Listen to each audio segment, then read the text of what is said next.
All right, homies, y'all ready? Y'all ready for this? Bam, bam, bam, bam, bam, bam, bam. Oh, yeah. Hello, my friends. Bam, bam, bam. Ooh. Hola. Welcome back to the Ai.Migo podcast, my friends. I am Alejandro Landin. Blake Apatow. Hello. Blake Apatow. Matthew Esposito. Heck yeah, my friends. So, Number 4. Number 4. Heck yeah, bro. 1 month. 1 month in. 1 month. That's incredible. Getting close to the longest run I've ever had in podcast. It's big. I think I'm getting close too. Heck yeah. Me and Sydney did what, like 8 episodes? If we go double digits, I mean, it's It's a good day. sky's the limit, baby. Yep. Every week has been my furthest, so that's fantastic. There you go. Heck yeah. I'm in it. We're in it. Alrighty, so let's just jump in. We got a lot of exciting stuff to cover today. We're going to start off with this U.S. government regulation bombshell for AI. So the United States Congress has proposed a new regulation. It's kind of a long name. Responsible Advanced Artificial Intelligence Act, RAAIA. Very smooth. I kind of want to touch on the first thing. The first thing that caught my eye is like the requirement for developers of medium to extreme concern with AI systems to pre-register with the administration and obtain permits for any hardware training, any model weights or deployment. I think it's a great rule, but I'm just a little bit concerned that like OpenAI, Google, they're grandfathered in since they've already been producing these AI models. So I wonder if they're going to have to be like re-register or be registered as well. It's not just immediately stamped in, because I feel like that'll be kind of unfair to anyone. They're definitely going to get stamped in. Hey, come on. It's messed up though, because then they're not being measured by the same metrics because For sure. They're not. everything this thing is trying to cover, That's America. Yeah, I know. That's America. So yeah, regulatory capture is definitely my first concern. But they earned that. Like to a degree. That's why big businesses are influential, is because they're extraordinarily profound and functional and important to the economy. It's like It's not like it's where do these special interests come from? All these lobbyists and all these people, like in these special interest groups. It's like, yeah, dude, if you create a $1 trillion behemoth of Google, you're gonna influence society already through your billions of customers, and then also, of course, all the fucking the people who work in government use your products daily. You permeate every level of the culture. So at a level, of course, it would make sense for the population or society to maybe try to reduce some of that lobbying, reduce some of that special interest. But to a degree, I mean, it makes perfect sense. And who else do you ask, honestly? Like these are the experts. Yes, they're definitely, gonna push their own stuff up, but it's like, who do you go to? It's like, I'm not going to Biden. Like, dude, what is he gonna know about anything? He's extremely intelligent with AI stuff. Yeah. He's cutting edge, actually. He was advising Sam Altman. He's actually upstream of all of this. Yeah, he can't walk straight, but somehow he's leading AI. Absolutely. The Roomba is leading this wave. He's our vanguard. So there's two things in that though, because then there's the idea of like the government doesn't really know shit about AI, so they're trusting these large companies to pretty much advise them through these regulations, which has its own concerns. And then the second thing is, will these rules, do they have to follow the same rules? I think they're gonna follow the rules, but they're making the rules, and it's like, even if I feel like they're even gonna come out and be like, oh no, like we're getting hit by these too, but it's like they have the resources to get hit by it, where the little mom and pop can't fight anything. It's like they're still gonna come out on top. It's still gonna be so much harder for everyone, but they already are ready for it. They're already anticipating, and they're the ones putting the people in place. So it's like, maybe it does hit them a little bit, but it still creates that moat for them. So then who gives a fuck, actually? It's like they're now on top and solidified, even if they have to deal with a little bit more problems. I think they would rather deal with those problems than just the worry of these guys taking over and it being really easy for them, a couple kids in a basement. That's a good point. So you're saying pretty much no matter what, they already have a moat because they have the capital, they already have the experience, they have the lawyers, they have all the systems in place and connections. So no matter what, pretty much. This is just like the codification of reality. This is just a reflection of maybe the reality that they are already influencing so much of this, and it's like, I have this disproportionate. Yeah, I feel like they're definitely gonna be like, oh, but it's not gonna matter. They're really gonna be behind the scenes, fucking cheering, slapping ass, and being excited. I love that. It's a fascinating thing. And how much can they even contain it, of course? Yeah, that's true. Well, what do you think about granting the government power to shut down any AI operations for emergency purposes, or to suspend permits or issue orders or take any actions necessary. How do y'all feel about that? Some people think it's like very authoritarian. Yes, for me, quickly, it brings two things to mind. He mentioned grounding a plane, which is like, of course, the FAA can ground a plane, and that's like just such a big thing. David did. Yes, David Shapiro, but talks about like, how like the FAA can ground a plane, and so the government can already come in and just like pull the ripcord and be like, no, this is not safe to use. You can't use it in our country. It's not safe. When your doors are blowing off your Yes, Boeing for sure. plane. and when it could kill hundreds of people. But what's fascinating is that like though the government actually can and does implement the power over like planes, you could never do that over guns. You can 3D print guns. You can make guns in your basement, like out of metal. So it's just so fascinating. Like, what is AI going to be like? Is it going to be so big and obviously like resource heavy and like sucking the electricity from that entire neighborhood or town or something? Like, will it be like a plane that will be able to be monitored by the government, or will it be like a gun that can be replicated in darkness and in silence millions of times and could really never be stopped? It's like, what just type of technology will it be? Yeah, that's true. Because if it's a bunch of little guys, like, with their own offline models, it's like, that's going to be really tough. And if they have them on 20 different hard drives, you take one from them, they say it's gone, but they have 20 more.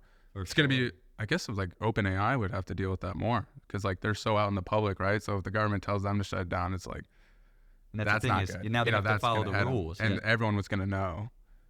But it's like we're actually more scared of the little guys, and how are they going to get stopped? They're not following any of these rules. They're laughing at the legislation. Like, oh yeah. Oh, interesting. So in this case, the bigger guys could be under more scrutiny. Ooh, that's interesting. Yeah. Oh, interesting. Yeah, because you can always especially with open source, all that stuff's out there. So if you wanted to, remix it and make a different version of it, then 100%. Because like, what did David say? He said based on these guidelines, because they said there's 3 tiers, and I don't remember the exact numbers on what makes a tier, whatever. But it's like, he said GPT-4 already is classified as all that. It's just been pre-trained a little bit so that it doesn't give you those bad answers. It doesn't help you come up with nuclear technology or bioweapons or whatever. But it could. Like, if they didn't have any, shackles on it, it's like it actually already could. This thing's already classified as that top tier by the government if this actually goes through. Yeah, so the way I've like kind of reflected on that was, I think it's more of incentive. Like they're trying to make it safe, but it does fall under that classification of being potentially harmful because you can jailbreak, especially with Claude 2, you can jailbreak all of these LLMs. That's so funny. Use it in a really messed up way. So it's kind of like a gray area. Like they're still following in this perspective, they're still following the rules, but their products can still be twisted and used in different use cases, like for biohacking or bio warfare or scamming or just hacking too. Yeah, scamming is obviously a huge one that's going to be like its own rat race. But yeah, it's interesting. Fuck yeah, dude, that's wonderful, fascinating. All right, well, what? So I do like the whistleblower protection though. Oh, that's a great point. That's actually huge. That's a huge one. I'm super hyped on that. Because obviously, businesses want to represent themselves as being like safe, and for the safety of the consumer and for the consumer first, and especially these bigger corporations that are making these, recommending these rules and regulations. They're pretty much putting themselves in a position that like we're the good guys. We need to protect it against everyone else that's not like us. So I just think it's a great little system to have in place to pretty much have a natural self-check. Yeah, protecting employees. Because going to Twitter and trying to spread the whistleblower and some crazy stuff is not optimal. Mm-hmm. That's not optimal. Having a place where they can not get in trouble, that's so huge. That actually makes me feel a lot better. Because there's got to be some people with some real emotions and just won't let that slide. Yeah. But if they knew they were going to lose their job, I don't know. But now with protection, it's like, that's huge. Yeah. I wonder if there should be like an incentive based, because for like scamming and hacking in general, there's like Apple, for example, I don't know the exact amount, but pretty much like they'll give you $1 million if you can hack their system. Yeah. So I wonder if there's going to be like a new AI programs like that. I think that would be pretty sick. Because they are kind of already doing like the example you're saying, like ChatGPT-4 can already, be used for biohacking and stuff. They tested that with a bunch of college kids. Yeah. So they can. Dude, I wish I was one of those college kids and got access to GPT-4 fucking unleashed. Oh my God. That is so fun. That'd be so fun just to play with it for a weekend. Even if I'm like, someone's over my shoulder, they're like, obviously I'd don't let you do anything too crazy, but just seeing what that could do. Because like it's already mind blowing, obviously, especially the first time you use it. And it's like, imagine it unleashed anything. There's no guardrails. Like, what is that even like, actually? That's so what crazy. is that? Like, what? That's so fun. Oh, man. That may be the whole world in 6 months. Oh, yeah. I mean, yeah. You never know. It's so crazy, bro. Just the idea of even having an AI council, like as an existential matter, is like, again, it's important work, I think. The government should be doing the work. I think it's valuable and well-intentioned. But it's just interesting imagining 100 years or 1,000 years from now, just perhaps being like, well, they made a council or whatever. Like, well, the 80-year-olds in D.C. got together and they had all their fucking assistants and interns write up a doc. So don't worry. They use GPT to write it. Yeah, dude. exactly. The AI did it itself. But just this idea of like, oh yeah, don't worry. The old people got together and like said some words about it. Like the idea that could impact perhaps the most transformative technology that has ever existed in the universe. It's kind of more comical though. It's like old people taking the word people in the industry and guiding them, like almost blindly. For sure. But yeah, the thing is, even the people in the industry, they don't know where it's going. They, of course, maybe know a lot better than the politicians or maybe me, but it's like they genuinely, the scaling of technology, of course, obviously it seems it's going to continue to take more jobs and be, more all-encompassing, in terms of like human labor, but nobody knows what's happening. OpenAI doesn't know what's happening. Google, obviously, I mean, the Google Gemini release was so unbelievable. Not to go into that. That was so fun. Nobody knows what's happening, and we're all literally in the same boat. It's fascinating. And this may be an adorable attempt to, of course, like, to try to steer the ship in the right way. Yeah. But then again, the ship may literally be already 47% off the waterfall. and it's literally impossible to go back up the waterfall. So it's just so fascinating. The existential nature, it's like, we'll see. We will see. We'll have our council. We'll say our words. We'll say our words. We'll say our yays and our nays, but it's like, we'll see what the universe has in store for this universe, for this fucking planet, and for this technology that may very well be, of course, annihilating or creating. So it sounds like, the future is obviously like pretty gray, but it's just because it's accelerating so fast. So I love it. It feels like everything's blurry now. Yeah. It's kind of you're like in a blurry zoom, like flash. And life is accelerating. Technology is accelerating, and everything will accelerate until you realize that there's nothing to cling to, and there's all change. So this kind of raises like what I would ask y'all. It's like, one is in-house expertise, like the government actually knowing what the fuck AI is, highly important. And then two, if it is, how would they get those people on board? Like, because if you're in this science field at all, an engineering field, do you want to work for the government or do you want to be in that high tech, like front of line? They want to build. They want to Exactly. build on the front lines. Exactly. Yeah, what entrepreneur like that would want to go in the government? Like, what would you even have to pay them? What would you have to promise them? What would you, Yeah, and it's go work for Google or go work for OpenAI and be that guy, maybe become a multi-millionaire doing it at the same time? It's like, how are you going to sell that guy? Like, how do you sell him? You do sell him, but that's by keeping him under OpenAI and then putting him in, and then now he's doing both. And if he's doing both, how do you make sure that, like, let's say the reports He's you're getting boosting from him. him is He's accurate, boosting. yeah? He's boosting. How could he not be a double agent? Exactly. He's literally, it's out. He's a, outspoken double agent if he's, OpenAI and consorting with the government. It's fascinating. I mean, just the idea of AI expertise itself, though, might be kind of like adorable, because it's like, well, what expert could you have in there? It's like there's 1,000 different labs that are perhaps scratching at the surface of, again, the human ability to literally destroy the solar system. Like, perhaps we all know that. Have you ever, to use a procreative metaphor, when all the sperm reach the egg and thousands of sperm are trying to penetrate the egg. Sorry. I'm sorry to be very inappropriate, but it's genuinely, of course, the metaphor of perhaps thousands of labs scratching as hard as they can, as trying with all of their resources and all of their brain power to solve this, to penetrate this next level of technology. And it's just fascinating. It's like, have your experts. Even if you have Sam Altman in the head of Google Gemini, just for laughs, have him in there. But Just for the last yeah, they can try to have experts, and they should. Like, Yeah. but Like, but yeah, what do Trump- we do? Not yeah, try? No, exactly. But that's the thing is, I'm not against trying. Like, true. like That is Trump brought true. in a council, Elon Musk and stuff. But then it becomes a publicity thing where like now if you leave the council when Trump, blah blah does something, it's like it becomes almost just publicity, and so much of politics is performative, and so much of even like bureaucracy is performative. Like, so it's like at a level, the difference between rubber meets the road, saving humanity versus politicians making a show of trying to steer, trying to do something. It's just so amazing. We just don't have any idea how much daylight might be between there.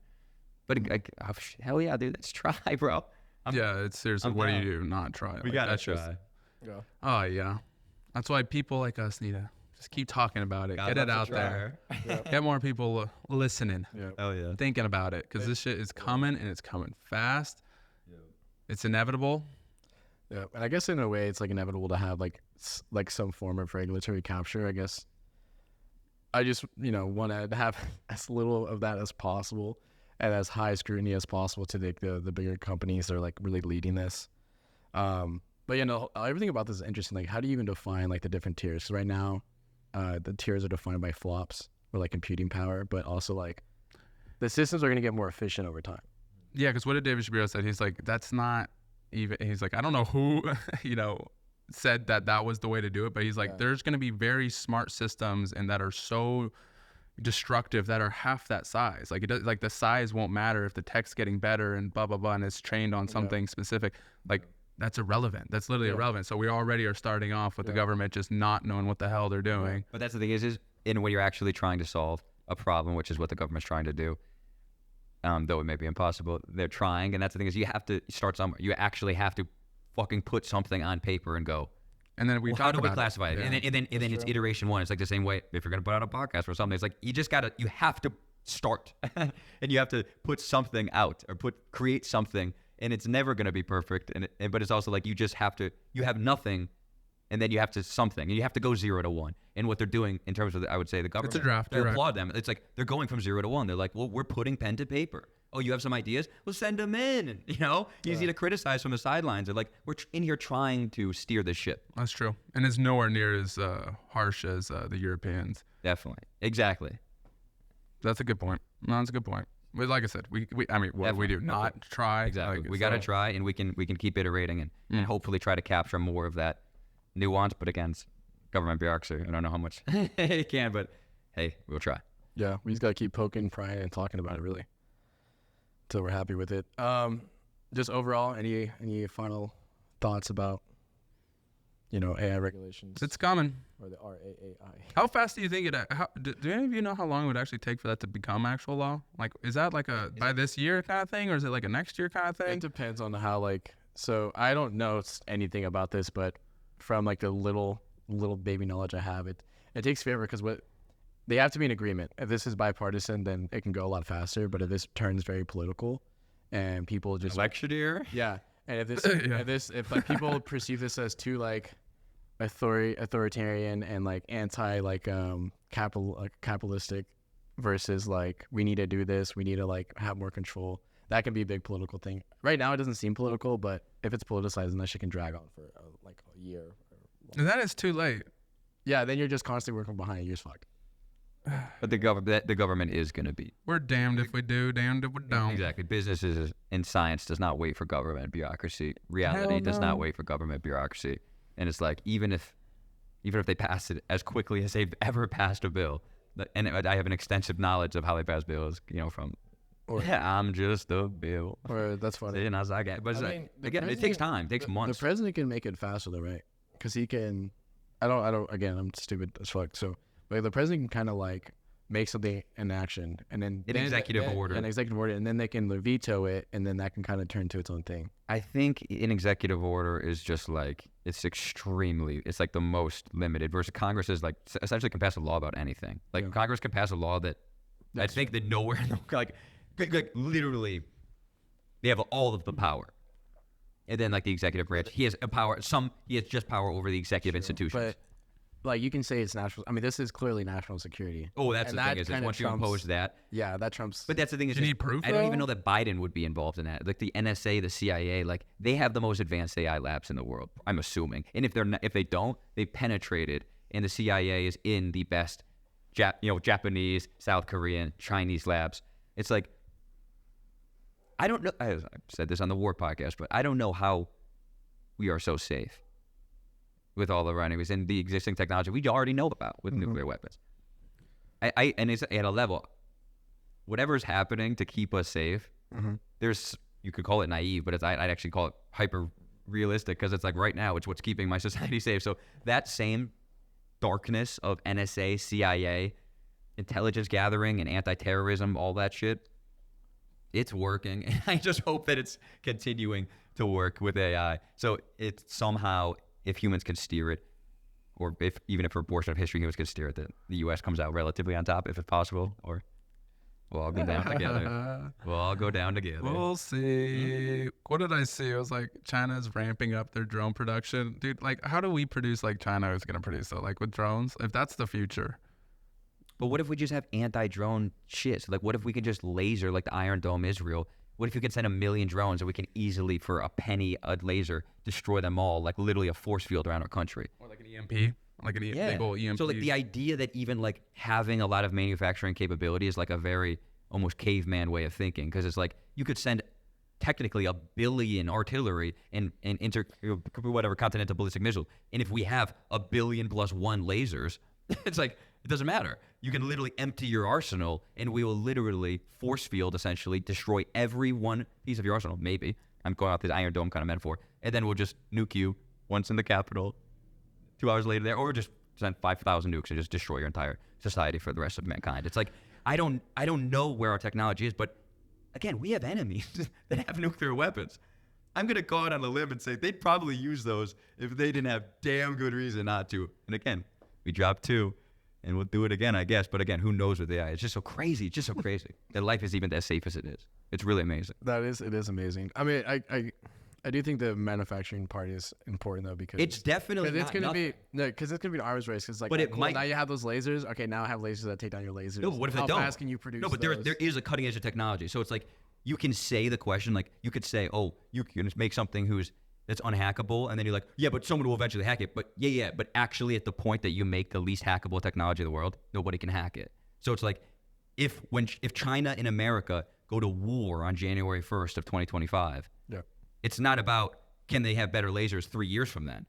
They might not be literally have a Chinese government a month from then, because we may eviscerate them off the planet. So it's like, that's actually the existential nature of war. So it's, and again, I'm not saying we have those lasers. Life and death, but innovation, though. But if we have, maybe they're too far behind, and maybe Uncle Sam did the research and little off topic for sure. But yeah, I think that kind of closes that out on the proposed legislation. Yeah. Dogs barking. All right, next thing I kind of want to bring up. So there's a lot of development and just robotics, specifically like domestic robotics, being used for, like, household chores and whatnot. Just kind of being like your actual assistant. There's been a lot of product launches or debuts, not out yet, but so there's like talks of domestic robots approaching their ChatGPT moment. Like, everyone kind of thought, ChatGPT and like AI was kind of BS until, ChatGPT 3, and everyone's like, whoa, this is kind of insane. Unless you had your ear on the ground, you didn't really hear about it until ChatGPT 3. And with all these advancements in AI and hardware, agility, and also just spacing out here, with different modules being created to really make this the processing power more efficient.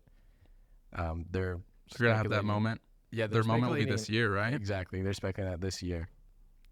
Their GPT-3. Did you see on the All In podcast? I think it was Freeberg shouted out. It's like those Geico, not Geico, like the insurance company, but like those robot. He talked about some AI robot company. It was like the ones on the ships. Because like every time I think of like these robots and you keep saying them, they're like human-esque. Mm-hmm. But these ones are like these like gnarly, like all these legs, and they're like climbing up the sides of ships. Like that one is when I was like, holy shit, like they're coming. I don't know why the human robot just seems like, I get it. Like, we're optimized for the world. So therefore that actually makes sense for a robot to kind of take on our persona, because we were evolved to do things in this world. Stand on the shoulders. But like those ones climbing ships and stuff, like all I can see like in my head was like, oh my God, like I'm in a skyscraper and we're getting attacked and they're just crawling up and like coming through the windows. Like the way they can go anywhere. Yeah. Like a human robot can't do that. Like these ones were just like, oh my gosh, it's scary. What if a human robot that was like Iron Man?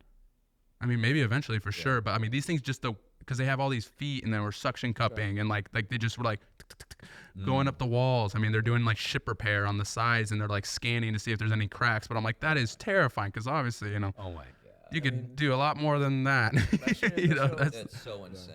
That's so terrifying. So whoever is the first $1 trillion company in those types of robotics genuinely may be able to control society. And be able to hold our entire society. Just hostage. deploy thousands of them. Millions. With a click of a button. All you have to do is take over the metro areas and all of the politicians. They would get the politicians at gunpoint. Take over all the metro areas where 80% of the country is completely locked down. And then if the guy also secured nukes from Russia or North Korea, and then he goes literally, I control the entire society. I'm the dictator now. I mean, Holy fuck. I mean, these robotics are becoming like more economical, but these are more like humanoid robots, and that's because they could be more generalized and they can be used in houses and also in like warehouses and factories because we work in those places, we live in those environments. So do y'all think they would, kind of stay on that path until they really start generating income and things become more economical to start generating more use case specific bots that can climb ships or? We're going to use them to make money and to scale up all that. And then because that's all going to get scaled up, then they're going to get cheaper and cheaper exponentially because they're making themselves cheaper by working on themselves and then doing all that. And then it's finally going to break into our houses. I mean, a really rich person is probably going to have it pretty soon, but for us Joe Schmoes. Yeah, you could have it as a showpiece right now, just as something that, like literally when you walk in. Maybe you're just super go rich. get you a beer. Like I could hard code a robot to go get me a beer as just like a gimmick. It'd be trivial almost. So like at a level I'm sure Elon has bots in his house already that like do like some tasks and stuff just as a showpiece. But yeah, it's gonna be unbelievable. Yeah, I mean this year there's been a lot of advancement of just like reinforced learning, imitation learning, especially with like Isaac Gem like environments, physics-based environments that they can learn how to run, walk, and stuff like that. So yeah, imagine just walking around at 9 miles an hour. Is that what you were saying earlier? Oh yeah, there's a bot from China. I don't know that it's like I don't even know the name. It's like something with a UTE. I'm gonna mispronounce. Imagine you're just in your house and that thing is literally walking at 9 miles an hour, just ding, ding, ding, ding, ding, ding, ding, ding, ding, ding, ding, just taking everything out, doing this, vacuuming, like just at 4x the speed of you. You're just like, holy shit. Cleaning up your mess as it occurs. Almost. Seriously. And then like effortlessly moving around you so you never hit it, even if you try. Have you seen Don't Mess with the Zohan? Oh, of course. He's like cutting the hair and he's like, he's cut. That's what I'm imagining. Yeah. That'd be insane. I'd love it if the robot hit on me as much as the Zohan too. There you go. Flirted with me all day. I'm like, oh my gosh. That'd be very fun. I'm like, stop it. Just gassing you up all day. Like, look at you. All right. So what do y'all think about like just social implications of like of this year with robotics approaching this kind of like just outburst? Because right now people are already concerned with jobs and losing jobs. And then once they see humanoid robots actually starting to be like, obviously not quite squared away with humans, but getting... You're driving down the road and it's building a fence. You're like, oh my God. Yeah. At 10x speed, dude, it's going to be fucked. Society might literally start to transform like on a week to month basis, like the physical infrastructure of our society. If we, again, get to this point where... I really wonder how people are going to take it though, because right now people are freaking out and they're focusing on like the fact that they're going to lose jobs, which I get's important. I have my own opinions on that. Yeah, it's pretty, I don't know. That makes sense why they're pretty scared about that. Yeah, which change is scary, But like people are scared of GPT. Like when I try to explain just like how to start getting into this AI stuff, like just the basics they're scared of. They're gonna lose their minds. Yeah. I kind of have a rant on this. Like, what do you think about like just like the idea of fear, like with losing jobs or with the competition of like not just LLMs, but in the near future, humanoid robots. Oh, Blake can go on for an hour about this one. Of course, I was like, quickly, all of your fear is justified and more. Technically, you're going to lose everything to the creator of the universe, to the universe. You'll be consumed, and everyone you've ever loved will be consumed. Every item, everything, every experience, every pet relationship, every human relationship, your deepest love and your worst enemy will all be consumed by this universe, just like it was birthed. So not only is your job going to be consumed at some point, either from you dying or your job being taken, but every single aspect of your body, every single cell, every single possession or thing that you can try to cling to and define yourself with. None of it's yours to keep, and it will be consumed by the universe. And so it's, yes, your fear is justified. I understand. I'm also have spent many, many times in moments of my life very terrified at the fact that change is literally just the literal structure of life. I guess my question is more like, what's your take on the obsession with like mainstream media's like they want to like stop this from happening, but it's obviously not going to stop because they want to stop it from happening because they want to preserve these jobs. Like what's your take on that? I don't know. Whatever the media is saying, it's for views, so I don't really take it seriously. But yeah, and technically, are they there's like a self-interest there? Are they trying to protect their own jobs? And are they doing what they think is right? There's like a well-intentioned kind of intentionality where you're like, oh, like they think like Tucker's, again, like a lot of left people, like maybe media are like, we should save human jobs. It's very important. And even now right-wing, that's like, there's a populism that's rising on both sides of this country and kind of all sides. It's like, no, we need to look after the people. Like even if AI can drive trucks, we should still employ human truckers. But that's just not how the world works. Yeah, it's not this idea that, we should keep all humans employed. It's just like, maybe that's not the plan of the universe. So it's like, again, humans can try what they can try. I'm not anti-trying, but I'm also completely and absolutely pro-truth, pro-reality. And I will accept it. I will accept and embrace reality, regardless of even what I feel should be happening. Because God doesn't ask me what should happen. The universe doesn't consult me what should happen. I witness the miracle and thankfully can participate a little bit, tiny bit. I mean, I guess it just kind of speaks on the fact that humans are very loss aversive, and that's kind of my only annoyance with all this coverage. It's like, yes, well, it's true. Like, yes, jobs will be taken or replaced.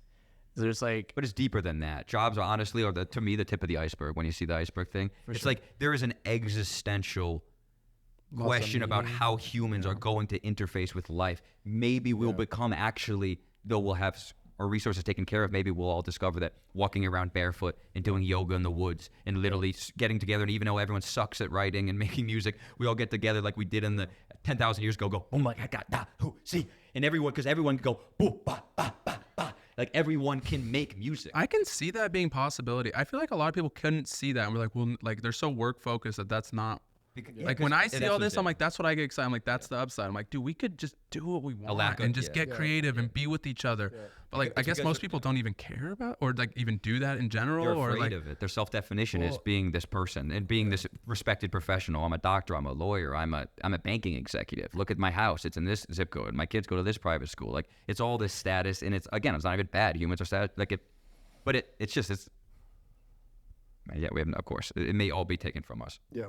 hopefully we like just at least ramp into it a little bit, not just like all jobs are lost. Like, I mean, people are talking about right now already is like the 32-hour work week, right? And now we have 3 days off. And then just so like, hopefully it, like something like that happens where like, I know it's coming, but like, hopefully like every year we lose a day of work so people can kind of get used to not working every day. Cause like you pull the plug on a lot of these people, it's like, it's going to be bad. I mean, I would like it personally, but I know everyone wouldn't. So I was like, that would be kind of cool if over the next 5 years, because it is going to take a little bit of time for this stuff to really fully work through the system. Maybe. You don't know, but.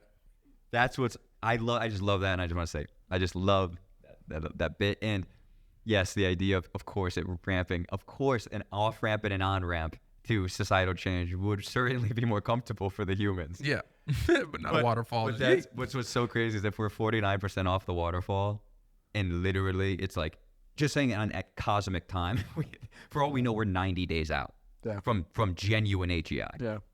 For all we know, it's 5 days. Like, I have no idea where we're past it.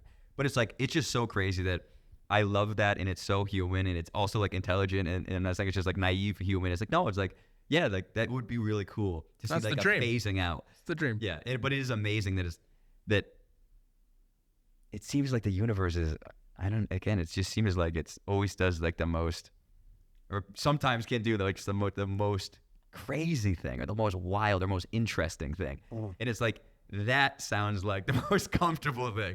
That doesn't sound like a universe thing. That it sounds, it seems like, I just love this quote. You guys say it. You guys say it all the time. Bamboo, like, well, bamboo, 10 years of watering and it grows up, 6 feet or whatever in 10 minutes.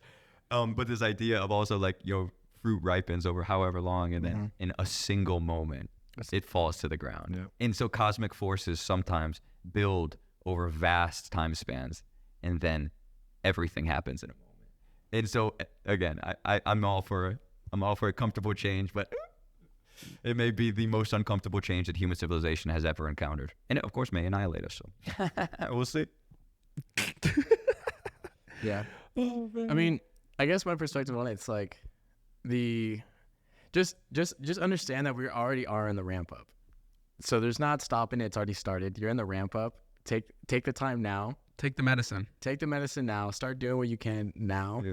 And There's with no that being running said- from this. Yeah. Since there's no running from it, with that being said, AI is gonna be a part of our lives. So at this point, honestly, don't see it as this like thing that's gonna like fucking kill you. Just try to see what it can give you and try to see what you can do with it. Yes. Like that's kind of like It's like I get because I get the fear. Obviously, it comes from it's obviously understandable. It's obviously real, and things are going to be changing. I don't know what's going to happen. We could literally die tomorrow. But at the same time, it's just the obsession with it and only talking about like, oh, these companies are evil because they're lying to you, saying that it's going to be your assistant, but really they're designing it with the purpose to take your job.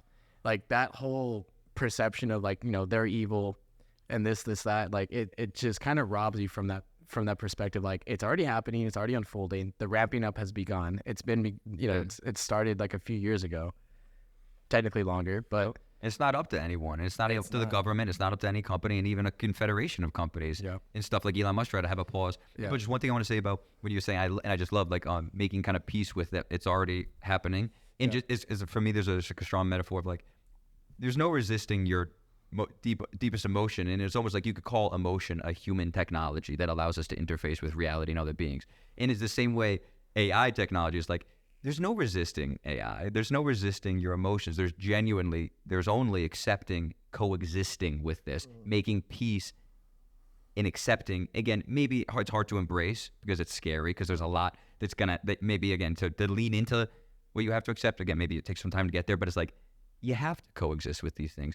You have to make space for them, or you don't have to actually, or you can try to look away and you'll just be tortured and suffer, and you're just going to contract into even more fear because you're going to try to hide from something you can't hide from. And it's like, you cannot run from this.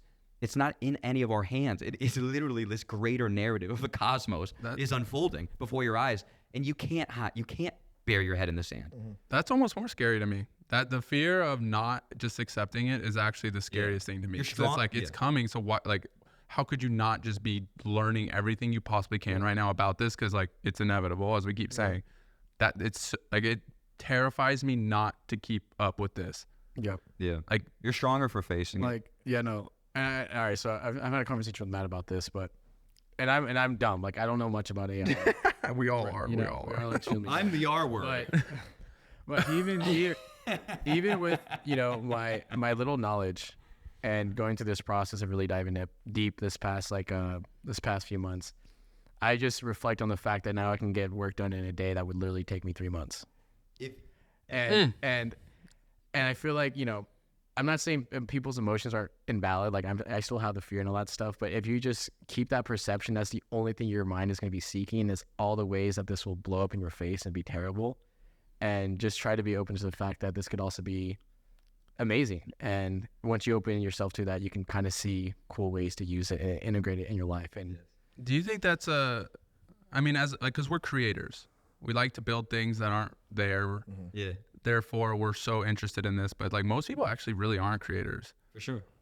I feel like How are they gonna get inspired by this? Because they're like, honestly, if I had my choice, like they're lazy, they don't want to do anything, they're not trying to build the next thing. They're not, because like with all these tools, it's like everyone can now be a CEO and use GPT for anything. So I can call to it to be my assistant in accounting. I can tell it to do, be my CPA. I can, like, all these different things. It's like they don't even like, that's not that, they don't think that way. They don't want to like build these. They're just like, they get told what to do and they go and execute and they feel good about it and hoorah.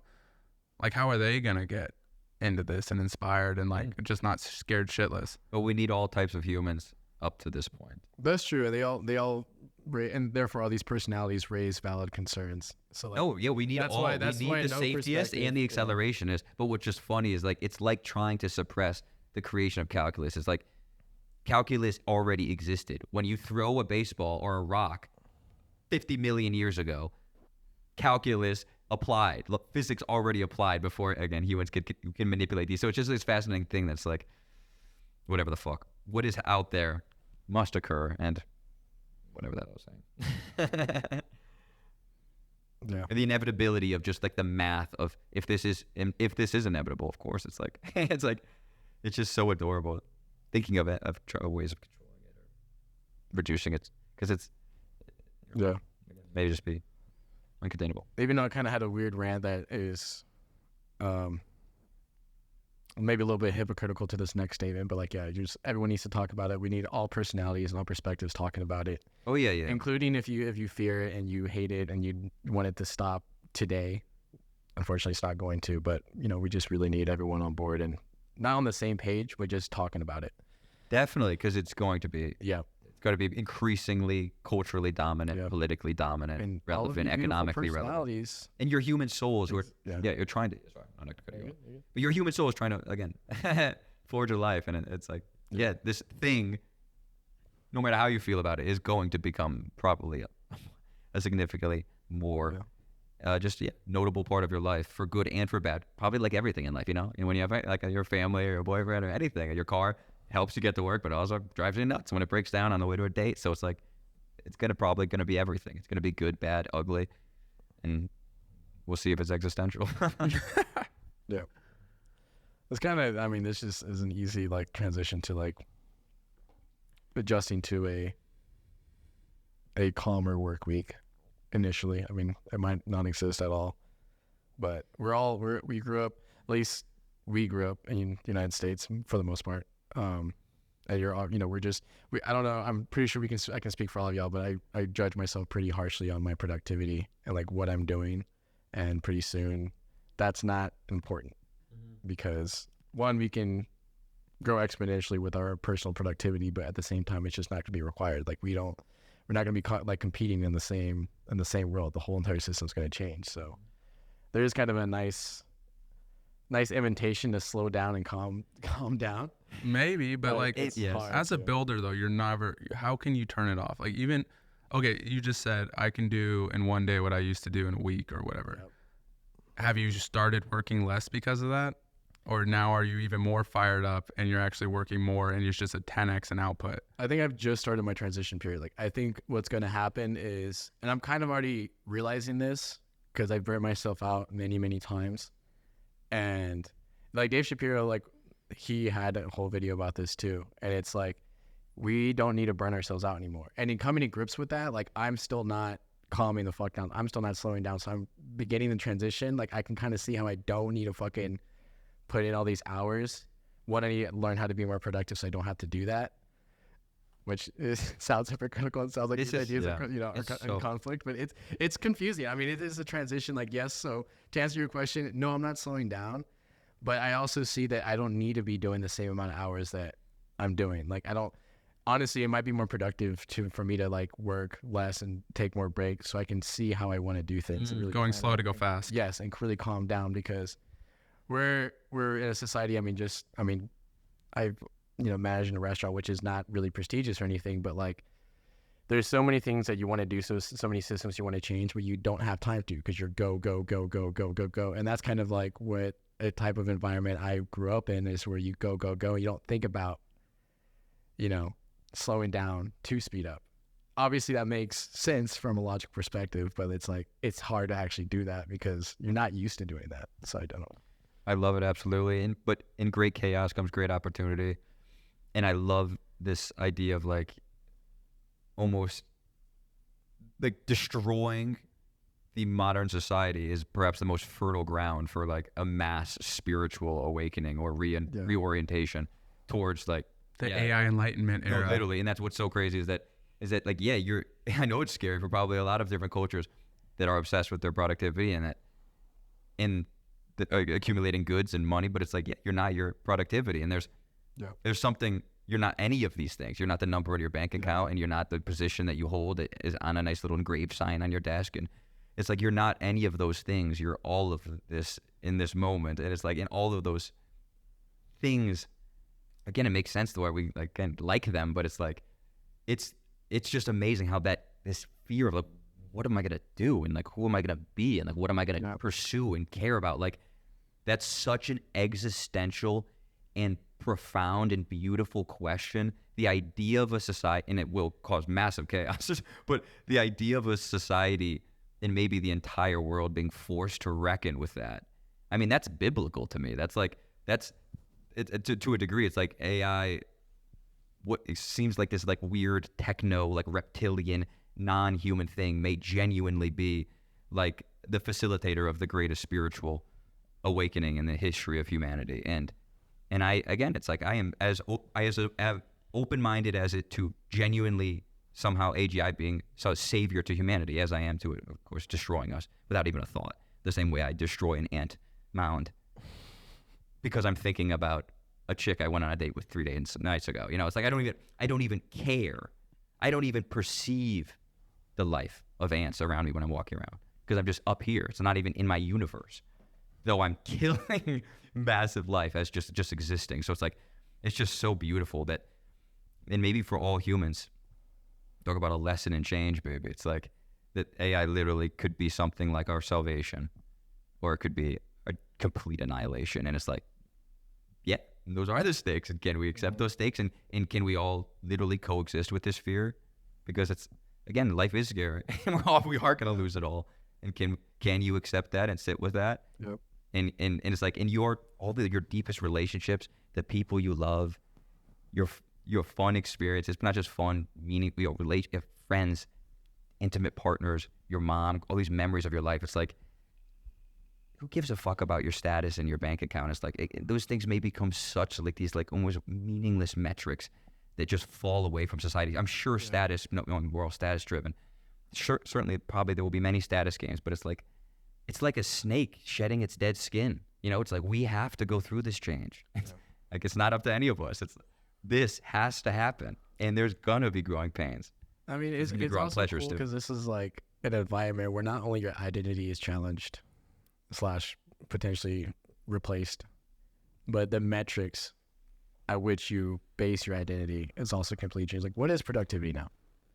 But that's the thing is like, I would say, evolutionarily, exactly, evolutionarily, I would genuinely say we are compelled to motion because we have needs on a daily basis: oxygen, food, water, shelter.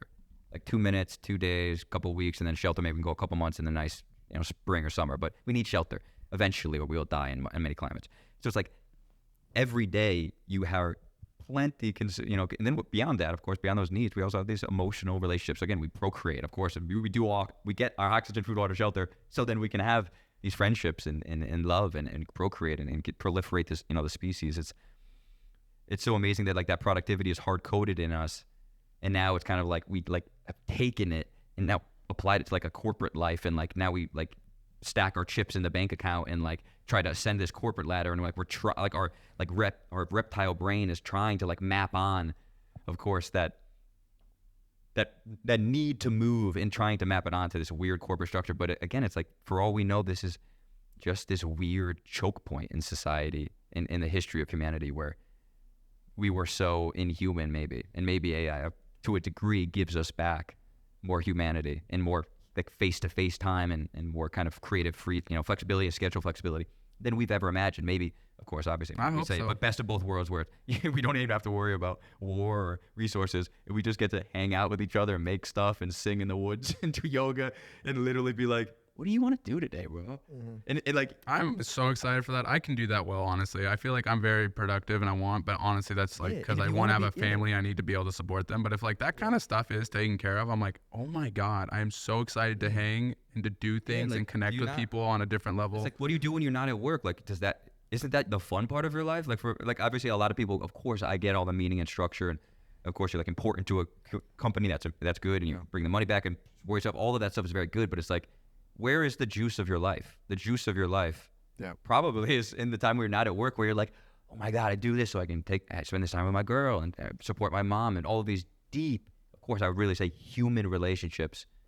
The relationships are these beautiful aspects of life. And it's like, wouldn't we all like, and also our passions, but human relationships and passions, it's like, how could we not, how is there not, of course, beauty and perhaps having more time to do that? Yep. I mean, it'll make people definitely healthier because they can just finally like take the time to stare at a wall. And maybe that's what kind of driving us so crazy too. Is like People get scared to do that.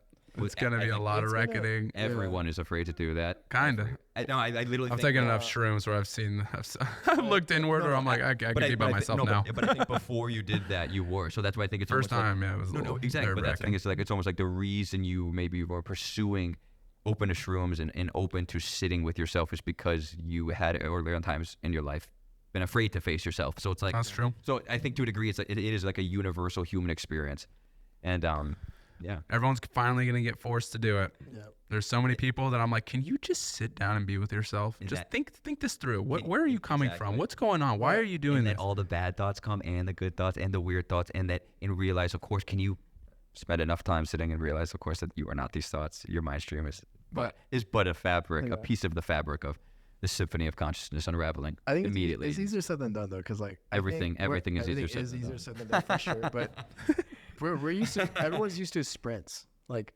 you work, and then you get some time off to yourself, and then even if you're good at being present in that time that you have to yourself. But even the then you do it- distinction is a massive distinction between work and play. I will quote Alan Watts and say that once you realize that all work is play, there is no that is a fundamental orientation that is like upstream. I would say literally upstream of probably how most humans interface with life. They feel like they have to do a lot of these parts of life, and they probably kind of resent life for having to do these things. And I relate. There's a lot of things also that I feel at different times that I resent and are unfair or difficult about life. But it's like, doesn't matter how we feel about it. It's life, baby. That's true. I mean, would y'all say that there's gonna be like the transitions, not just easier said than done for everyone else, but like I think also for us too, because like there is like a sense of like I can see like a sense of PTSD coming once that comes to reality, because we are just so used to, we've grown up and lived this life for so long, had these, obviously life has changed. We're not in the same world that we were born into, but still there's that consistent like hustle, and sprint. Even if you have time for yourself and your play, or even if you live your whole life in play, there's still sprints. I would say that sprints are a natural part of life. Like when, of course, literally when a predator is chasing you, you have to sprint. Yeah. So it's like I guess I would say definitionally, there's no way that humans interface with reality that's not sprint and non-sprint based. Like that humans exist in sprints. That's motivation in my head. Sprinting is like you got motivated into something, and therefore I'm blocked in and I'm ready to rumble. Yeah. So we'll still it's like, again, we're still human beings. Assuming it happened in like our generation, like we're fucking. My sprint's gonna be like I'm ready to start rock climbing, and I'm gonna get so goddamn invested and work so hard to get better at that. Like I can see those being the sprints we do now, or I hope so. I don't know. I'm also weird, and I know that like I can go walk through a forest for 3 days and be happy and content by myself, where I don't think most people can do that, and like even want to do that and want to like. It sounds like hell on earth for most people. And I think even us at a time in our life, that probably also would have been a terrifying thing. And it's like, it's a beautiful thing to walk into that fear and to realize that, of course, you can sit with yourself and you can love yourself and you can accept yourself in the deepest possible way, in even the ugliest corners of yourself that you would never want to show to even your best friend or the love of your life. You can even love and accept those parts too. Doesn't mean you have to indulge them, but you can actually literally accept every fiber of your being, every fiber of your previous experience and your memory, every mistake, every single piece of yourself. You can sit there and coexist with it. How do I know that? Because you are right now. It's like the struggle is something we pick up 1,000 times a day. Not even of our own choice, but we just find ourselves just criticizing ourselves so horribly, trying to control and it's just losing ourselves. But it's like no, you can coexist with all of it. You're intrinsically free of all of it. You're here now. This is gonna get nuts. You're gonna have to really love yourself and be comfortable with yourself in this next era. And honestly, this is almost like kind of just like a favorite chapter for me of the whole podcast right now, because I just love of like the entire multiple episodes even, because I just love that idea of just like what feels technological and cold and inhuman and detrimental to the human soul may actually be the exact inverse and genuinely may be a form of salvation from the universe. And it's almost, and wouldn't that almost make sense though? Again, the night is darkest before the dawn, and often you have to go through such fire, such valleys to get to the mountaintops, but you have to be molded in the valley to be the person who can climb the mountain. Yes. All that negativity and stuff, right? It's necessary. Breathe that environment. And start questioning and growing. Exactly. And the pain is necessary. and the doubt is necessary, and the regret. Yeah. It's all necessary. I mean, it's all beautiful. Like, I guess that's what, now after having the conversation, I think what's going to happen, it's, people are going to have their own version of this. But me personally, I can definitely see like an initial like, wow, this is amazing. I have all this time, can do all these things, can, fuck around in the woods, just start doing dirt bike shit, whatever. And then after like a few weeks or a month after that, you hit a fucking low. And then you just kind of do that. Well, that's also life, though. But that's the thing, Yeah, is just it's just life. maybe that is what society is desperately in need of. It's like most people don't walk 2 blocks a day. It's like humans are made to fucking move. Humans need. Maybe we have again, not to even be negative about any individual person, but it's like, yeah, we're like heavily medicated on SSRIs. We are massively suffering like chronic anxiety and depression. We're massively overweight and obese as a society. The comfort is killing us. The chaos, again, may be our salvation. And certainly in my own experience, my greatest progress has certainly been born from my greatest chaos. It was always preceded by the scariest moments and experiences of my life. So it's like I at a level, just not in any way that I am a microcosm of the universe, but aren't we all to a degree? And certainly just all I can speak to is my experience to go, yeah, buddy. Yeah. It's going to be fucking wild. That'd be cool. I feel like we can get on this forever. Sure. I mean, dude, Probably, I'm going to be honest. This is also, we're hitting an hour. I mean, not that I'm scared to go longer, but talk about a great way to wrap it up. Talk about some real shit and then some spiritual shit, because I don't know what else you talk about with AI. It just one leads to the next every single time. The more you dive in the AI, the more everything else starts to, you start thinking. You're like, what the hell is happening? Exactly. What's going on? What is life? What is happening? Who's in charge here? Yeah, what the hell? Yeah, and it's very humbling, and it's very. I think it might be the most powerful change and beautiful change that's ever happened to our society. It's just so crazy, but not gonna be all fun. All easy. No, seriously, everything AI comes with just challenges our perceptions on what life is, and everything has an ethical implication. This is a deeply human affair. Really, 100%. the nature of intelligence, the nature of life, and the nature of what it means to be a human, and in relation to our lives and our productivity and purpose. And it's like this. There's no bottom to these questions. These are just conversations that are hopefully going to be happening more and more in living rooms and car rides and around the literally bars around the world. We're doing our part. Of course, and it's like all we can do as humans, of course, is explore and discover this miracle of life. Yeah. There's really no answers here for all questions. For me, I go, I'm a radical agnostic. Yeah. We'll see, but We will see. But we'll discuss. We'll have some fun in the exploration. We'll see together. Love you guys. One thing, No, of course I cut you off. yeah. Well. What do you got? What's your ending thought here, This Ollie? might get a little too long here. I mean, this is not really ending to. So one of the ethical conversations going on is obviously these models are very hungry for data, right? So there's kind of like, so OpenAI most likely scraped a bunch of YouTube videos. I thought it got proven. It probably, I don't know if it's proven yet, but it's like the whole COVID thing. It's like, it's not proven that it's from the China lab, but it's like, I mean, it's called COVID Research Lab or something like that. So it's like, it's, you know, you can kind of trust it. I don't know if it's proven yet, but I guess the thought is like, what is knowledge? What is training data? And then since it's, you know, remixing all this stuff, it's still an original thought, but how do you pretty much give value to people that it's training? Let me rephrase that. So how are people, like, say that you're a journalist or you're an artist, how do you get compensated for feeding this? Yeah, it's not stealing your ideas, but it's obviously there's value there. The question may be just simply answered by you don't. You know, I'm a Freeberg on this one. I don't know if y'all watched that part of the All In. I don't know. It's just like, how do you learn? How do I, as an artist, You have okay, to when I consume. started video production, how did I learn? I watched every other professional do it, and then I learned off their shit, and I copied it in my own way, because that's just how I do it. It's just, I pulled in all their uses of lighting, everything they've done, the way they like to storytell, how did they do sound? I watched every frame by frame to pick it up, and then I made it my own, because that's just how my brain works. I can't literally copy their work. Therefore, I have a new output, and no one's gonna get mad at me on my videos that I make because they're like, Matt made that video. Of course. But that's what AI is kind of doing. It's just faster and smarter, almost like much quicker and expansive.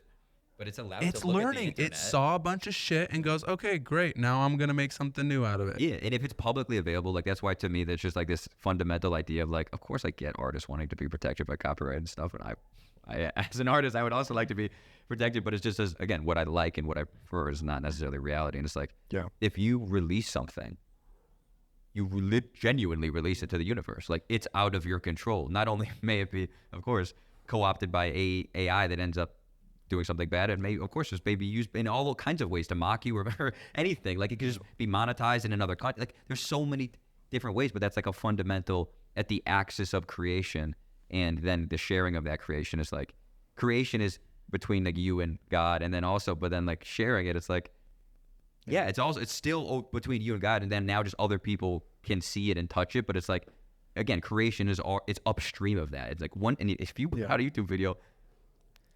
You have to accept.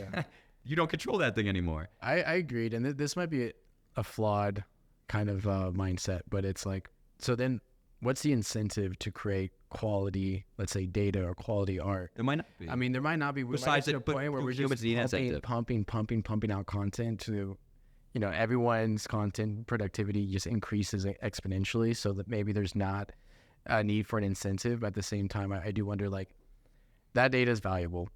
And yes, it's not stealing it. It's just using it. Yeah. And the old way, the human way, was, hey, you have cool information.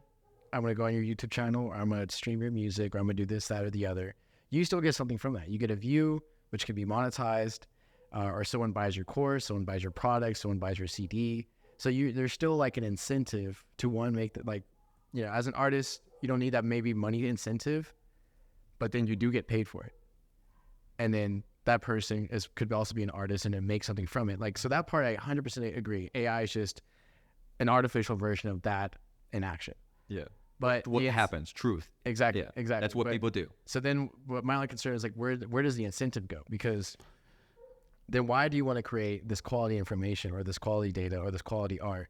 You might just, I mean, that it could be, again, that's probably extremely. Rick Rubin would absolutely deny all this stuff. Why does anyone do anything? It's like people create because they intrinsically create, because creation must be made. Even if if AI literally was created today and never allowed another human to make music is not a human creation solely. It's literally a literal existing life form in the universe. Birds sing. Literally, there's just song is a part of nature. So it's like, we will create because that's what humans do. Yeah. I mean, that might be in poverty. Around the world, the poorest people who genuinely are the closest to death, and perhaps also the closest to God and the preciousness of life.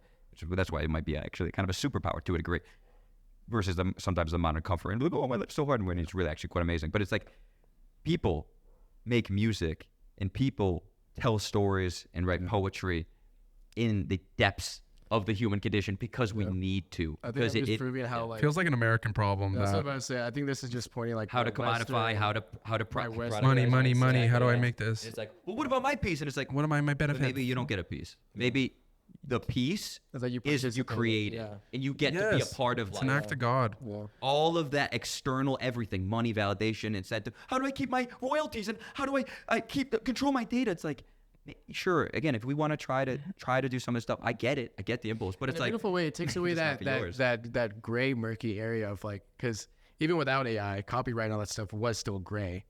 Like, fucking, there's classic examples of, like, Led Zeppelin trying to sue, I forget who he's trying to sue, but artists are always trying to sue each other for stealing their style or whatever. But it's like, but it's not the same. It's not the same. In a way, it kind of frees up that bullshit murkiness where it's like, nothing is yours. Kind of back to, like, the spiritual mindset of, like, nothing is yours, nothing belongs to you. Yes. Rubin says no idea belongs You're to a vessel. you. You're a vessel for it. If you choose to act on it, then you act on it. If you too late, then it's going to go to someone else. Absolutely. So yeah, Life is precious. Use it flawed, it could be a very flawed idea, but I can see people being upset by it. I think it's because I genuinely obviously still hold it. I get it. I think but it eats like, at us from almost the inside. I think it's actually a really fascinating thing that we could. Again, I think it is a fascinating idea. Because it's like a restructuring almost of the human psyche in relationship to life. And this kind of goes back to like everything's changing, and then we can have It's just discussions all about changing. What is ownership? I just What is creative? Like, what is a creative idea? What is Yeah. you know? What is knowledge? in my head, it's just everything is changing and always changes. So why do you think this wouldn't change? Like I'm like, well, yeah, maybe you don't like it, but it's changed. Like, what? Why do you think this is gonna stay the same? Well, Nothing stays the same. Humans just work that way. I mean, Steve Jobs. No, I said get it, something but like, similar to, also, what? yeah, we're gonna use things and Look see at history. things and like the habitual way that we've done it before, and I mean, same thing. I mean, this is in psychology too. Like, people have only ran so fast until someone breaks the record, and they're like, "Oh, humans can do that? Cool." Then The everyone 3-hour breaks- barrier. Yeah, then Very- everyone breaks the Very record. fascinating. So it's, I mean, society is like that too. Ideas are like that. But what if we could do that with liberation? Like in spiritual enlightenment as well. Like, 100%. like that is so fascinating to me. The idea of literally like there being a psychological and placebo. Again, I could talk about forever. But if you look at placebo effect and even the nocebo effect, and then you look at the psychological barriers to physical feats, which you'd think are very objective. Humans could not run a 4-minute mile because they just couldn't. But then once a guy does it 100 or 50 or 10 or do it the next year, it's like that's so. And maybe they replicated their training process to a degree or something. But I think it's pretty solid, kind of, that there's a genuine psychological aspect to what we can reach. And that's just like, I mean, that is so unbelievable to think of, like there almost being like a waterfall. Like you need one sperm to penetrate the egg, and not that many other follow it. But that in this case, with a mile, one breaks it, and then many other follow. That the idea of that being possible, in the deepest possible sense, is very beautiful. That's trippy as fuck to think about. Because I mean, we see it all the time. I mean, businesses are like that too. Like, If it's people- all psychological, oh my god, that's amazing. But is all of our suffering psychological? Pain, it's not psychological. You can break your leg, you're gonna go through pain in your life. But is the suffering, the suppression of pain, and the saying that life is unfair, and the complaining? It's like fundamentally, I love it completely. The same way the 4-minute mile is a psychological barrier. It's like, is everyone's quality of life and peace and happiness, regardless of external status, is that also a psychological barrier purely, and not in any way really reflective? Like your suffering, pain is natural, but is your suffering resisting the pain, is that also just psychological? And maybe we'll see on the next episode of the 3 Migos. The Ai.Migos. I couldn't say the first 4. Ai.Migos. I think they're all swears and bad, so Ai.Migos. True. Hey, amigos, bro. Ai.Migo. Well, I appreciate y'all for joining us. And if you made it this far into the video, we especially love you. Please like, comment, subscribe. We definitely can be challenged by all of these ideas we stated. So if you disagree, comment on it. Let us What you know. take. We're trying Or to- what you want us to talk about. yes, that's Or it. expand on. Yes, Or something like that. Let us know. yes. Yeah, At the end of the day, we're trying to make a community so we can keep having these conversations. So heck yeah. You're a good crop of kids, and I care about you deeply. You're a good crop. Have a great night. I love you. Oh my gosh. Bye. bye. Godspeed.